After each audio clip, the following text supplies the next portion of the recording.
A woman entered my office some time ago. As she entered my office, I was praying for people. I began to pray for her. She wasn't saying amen. I was speaking words of her life. She wasn't saying amen. She just smiled. I said, madam, I'm praying for you. She said, it is well. It is well. I said, but at least say amen. Respond to my prayer. He said, Apostle, it is well.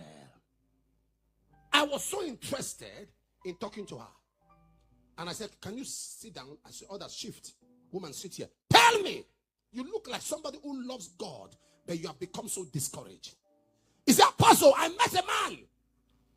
I met this man. My family was against it, but I loved him. This man was my first and only love. I stood with him. My family turned their backs on me. I stood with him. My friends left me. I stood with him. My relatives all were angry with me. Because they said this man was from the area where we forbid, we don't marry into that area. But I went ahead. He got me pregnant. Got me pregnant. I had a beautiful, wonderful boy. 4 years after my baby came, this man would beat me. This man one time took machete. And I ran out of the house. This man went and married my best friend. Got my best friend pregnant. Moved into the house with my best friend. Married a second woman. Kept that one in Lagos. Married another one. Kept that one in Owerri. He said, my life was a mess. She came from Port Harcourt. He said, my life has been a mess. I said, at least I have my son. Apostle, I gave my life to Jesus. I began to take care of my son. I trained my son. I sold my wrapper to send my son to school. I sold my jewelries to send my son to school. I did everything to send my son to school. My son went to school, did his NYSC, finished 7th, and was coming to Port Harcourt. Came to me, gave me a salute. I was happy that my son finally, let me eat the fruit of my labor. Finally, the only thing I got all these years of rejection, brother against me, sister against me. I was happy. My son got an interview with an oil company in Port Harcourt.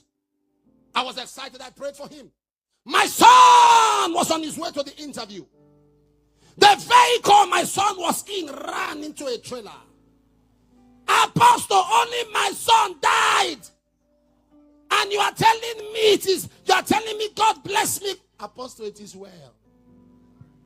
Everything done. He said, I'm just like a carton. There are some of you under the sound of my voice. The enemies have taken almost everything you have. The only one left that matters to you, they are contending it.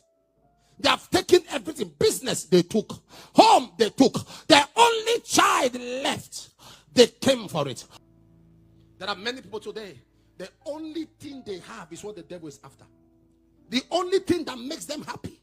The only thing that gives them joy. That was what happened to Esau. The only thing left, they were content. Do you know a man can be frustrated? What brings depression? When a man discovers the only thing left that matters to him, the enemy is still after it. But there is a God that sits on the throne, whose eyes are like flames of fire.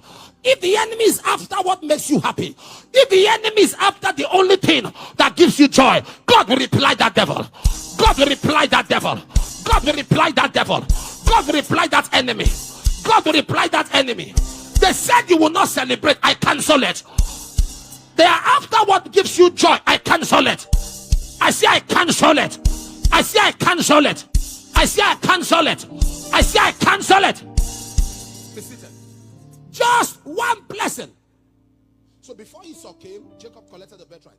And Esau knew that in life, what makes men matter are called elements. He said to his father, I don't need too many blessings. Give me one. I will run with it. I don't need too many doors. Give me one. Are you aware, sir? You don't need too many open doors to succeed in life. Just one. Just one door.